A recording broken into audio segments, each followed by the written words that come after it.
I don't even know where to begin. Some stories are so disturbing that just speaking them out loud sends a chill down your spine. I used to think I was lucky, with a loving husband and in-laws who seemed kind and quiet. But sometimes, what we mistake for a peace is the perfect trap. It all started just a few weeks after my husband and I moved in with his father. We were saving for a house, trying to be practical, newlyweds with a plan. His father, Mr. Hoa, was a quiet man, rarely speaking more than a few words. He'd been widowed for nearly a decade, living alone with his only son, my husband. I didn't think too much about it until the fourth night in that house. That's when I started feeling off. That night, I woke up around 3 a.m. There wasn't a loud noise or anything unusual, just a heavy sense of being watched. I turned to see my husband still asleep beside me. I tried to calm myself. Probably just stress, I whispered. But then, the next night, same feeling. And the night after that, like clockwork, I would wake up at exactly 3 a.m. And always with that same spine-crawling sensation, like eyes were boring into me from the darkness. One night, I squinted through the crack in the bedroom door, and my heart nearly stopped. There was a figure standing in the hallway, still, silent, motionless. I couldn't make out the face, only the outline of a man. Tall, broad shoulders, dimly lit by the soft glow from the kitchen. I held my breath. Then, the figure vanished. I shook my head, convincing myself it was my imagination. But my body told another story. It was trembling uncontrollably, warning me of something I couldn't yet explain. The next morning, I told my husband. He laughed it off, kissed my forehead, and said, "You've been reading too many ghost stories. This house is safe. My dad's old. He wouldn't be wandering around like that." I wanted to believe him. I really tried. But the next night, when I got up to grab a glass of water around 2 a.m., I heard breathing.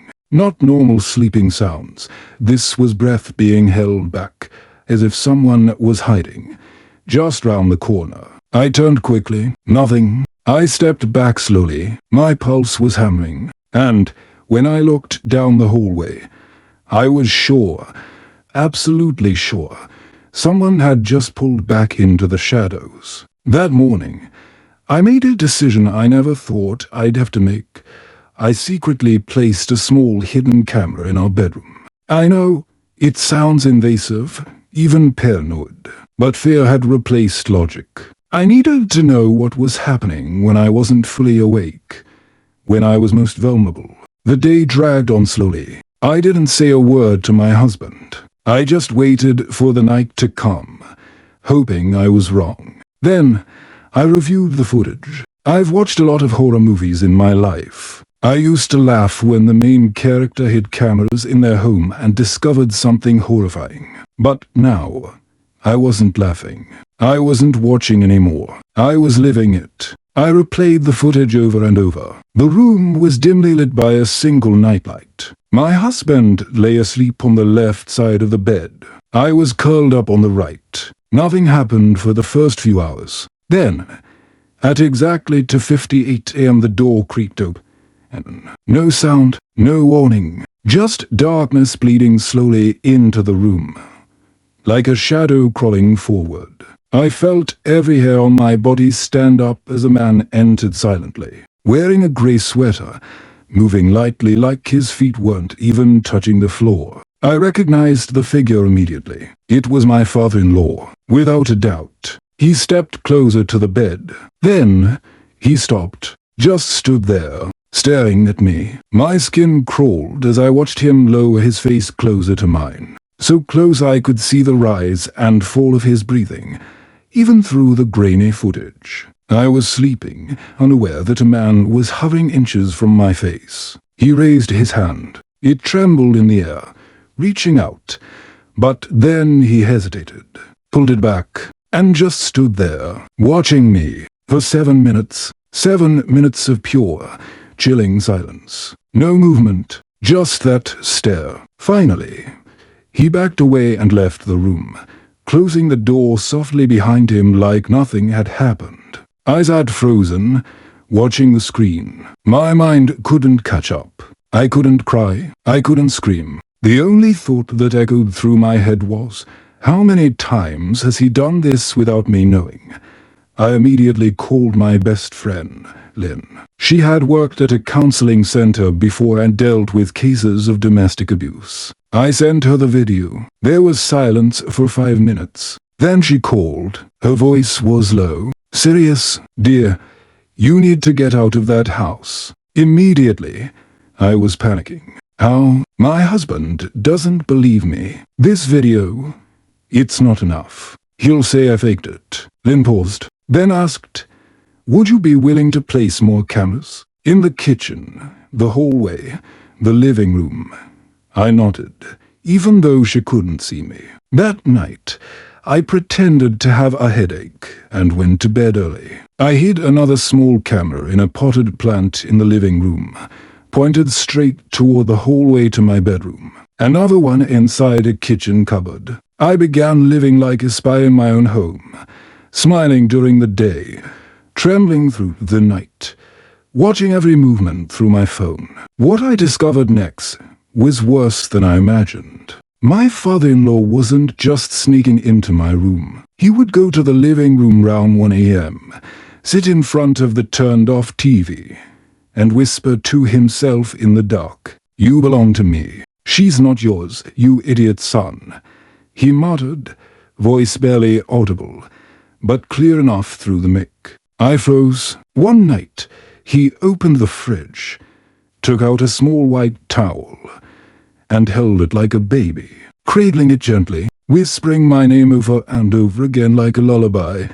D, D, D, mine, mine.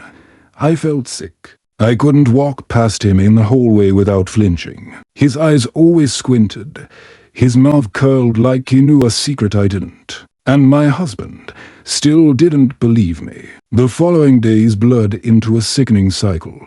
Fear, surveillance, silence. I was living in a constant state of hyper-awareness, never knowing what I might see next. Each night, I reviewed the footage from my hidden cameras like a detective desperate for a confession. And then, it happened. It was a Wednesday. That evening, my husband had to leave town for a company trip.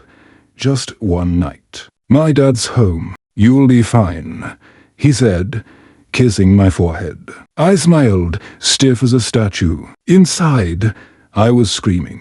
The moment he closed the door, I felt it. I was alone with him. I locked the bedroom door twice, pulled the dresser in front of it. I even considered sleeping with a knife under my pillow.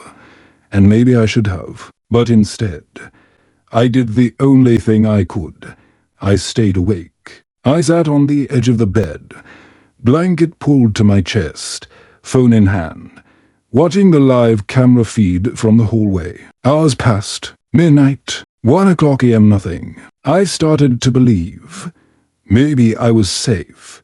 Just this one night. Then, 2:41 a.m. The hallway camera glitched. Just for a second. A static flicker. Then darkness. I panicked, switched to the living room feed.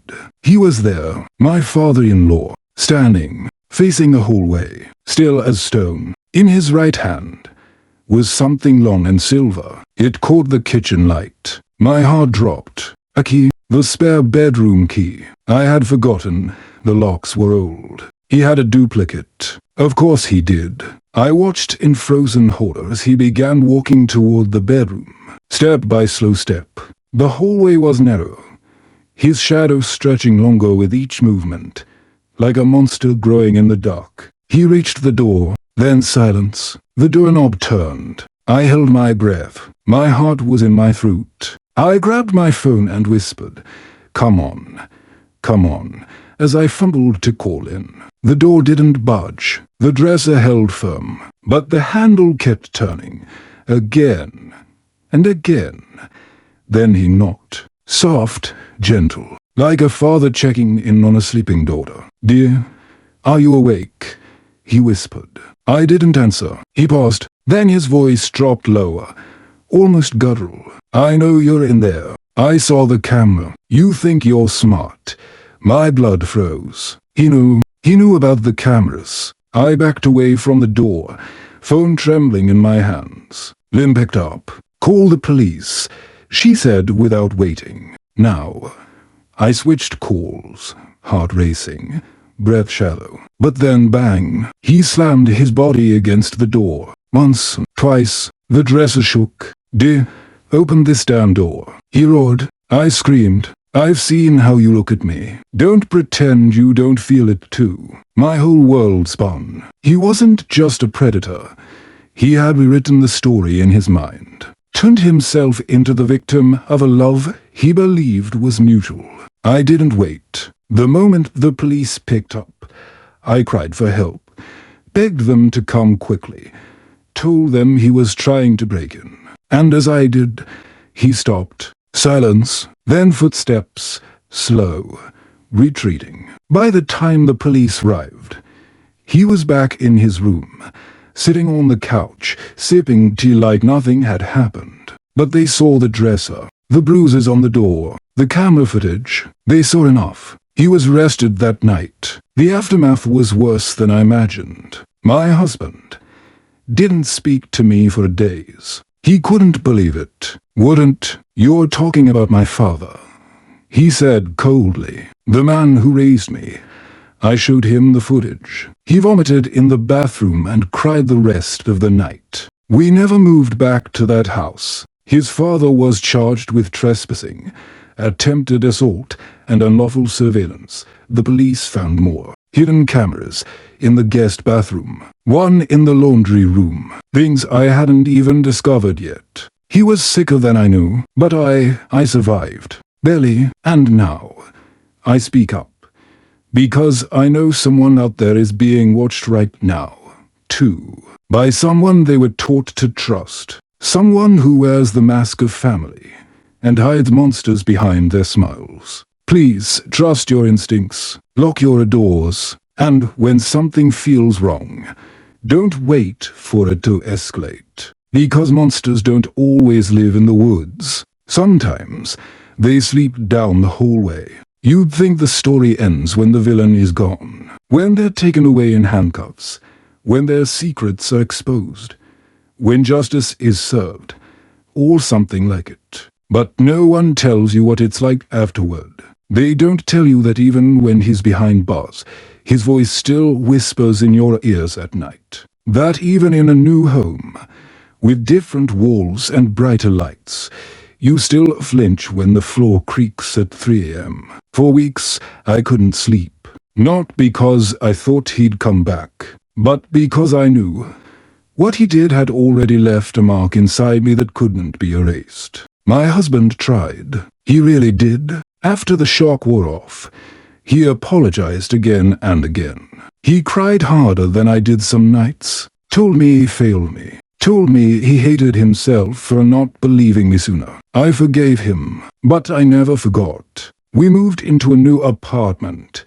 No memories, no shadows, just a fresh start. Or so I hoped. But trauma doesn't care about new paint and clean windows. It comes with you. One night, while cleaning out a drawer, I found a pair of socks I hadn't seen since our time at his father's house. And without warning, my hands started shaking. My knees buckled. I was on the floor, gasping for air.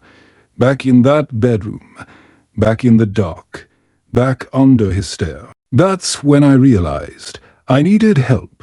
Not to move on, not to be strong, but to rebuild from the inside out. Therapy wasn't easy. Talking about it, reliving it, felt like tearing off old scabs and letting them bleed again. But slowly, piece by piece, I reclaimed what he tried to take from me. My safety, my voice, my sense of reality. Because that's the thing people don't understand about predators. They don't just touch your body. They touch your mind. They twist your truth. They gaslight you into silence. But not anymore. Now I tell my story. Raw. Unfiltered. so that someone out there watching this knows you are not crazy, you are not weak, and you are not alone. If your gut tells you something is wrong, trust it. Even if the world doesn't. Even if your own partner doubts you, your fear is valid. Your safety is sacred. I don't live in fear anymore, but I do live with memory. And some nights, when the wind brushes against the window just right, I still think I hear him whispering my name.